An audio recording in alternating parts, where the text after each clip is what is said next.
సింపుల్గా గుత్తి వంకాయ టమాటో ఇగురు చేసే విధానం ఒకటి తర్వాత ఒకటి చూపిస్తాను చూడండి.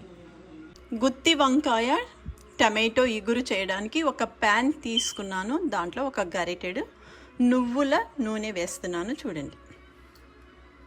గుత్తి వంకాయ టమాటో ఇగురికి ముందర కొంచెం కరివేపాకు, తరువాత ఉల్లిపాయ పచ్చిమిరపకాయ ముక్కలు, ఒక స్పూను ఉప్పు,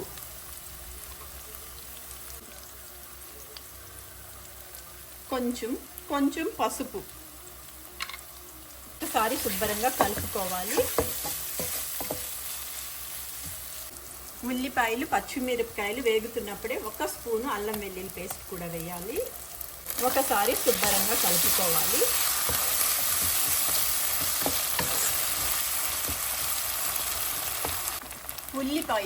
ఉల్లిపాయలు వేగుతున్నప్పుడే నేను చీరుకలుగా కోసుకున్న గుత్తి వంకాయలు వేస్తున్నాను చూడండి.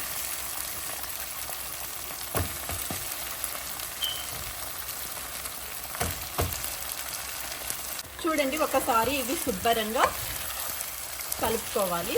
ఒక 15 నిమిషాలు చిన్న మంటలో మగ్గాలి వంకాయలన్నీ.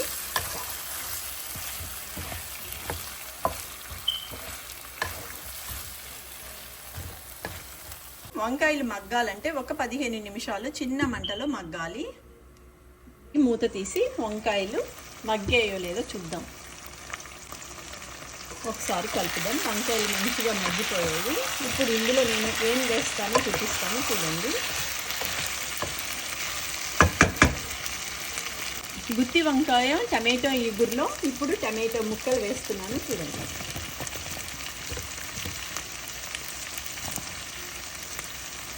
కొంచెం ఇంట్లో చేసుకున్న గరం మసాలా, కొంచెం కారం, కొంచెం ధనియాల పౌడర్. ఒకసారి శుభ్రంగా కలుపుకుందాం. ఇది కూడా ఒక 10 నిమిషాలు మగ్గిపోతే గుత్తి వంకాయ టమాటో ఇగురు రెడీ అయిపోతుంది. సింపుల్గా గుత్తి వంకాయ టమాటో ఇగురు. ఒకసారి 10 నిమిషాలు మగ్గనిస్తాం. ఇప్పుడు మూత తీసి గుత్తి వంకాయ టమాటో ఇగురులో నేను ఒక్క చుక్క కూడా నీళ్ళు వేయలేదు. గుత్తి వంకాయ టమాటో ఇగురు రెడీ అయిపోయింది. ఇప్పుడు దీంట్లో ఒక స్పూను నువ్వుల పొడి, ఒక స్పూను కొబ్బరి పొడి. చాలా బాగుంటుంది. ఇట్లా చేసుకొని ట్రై చేయండి.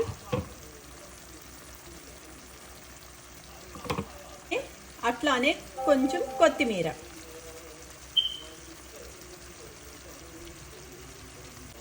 ఒకసారి ఇది అంతా మిక్స్ చేద్దాం. చూడండి ఎంత బాగా మగ్గిపోయింది వంకాయలు.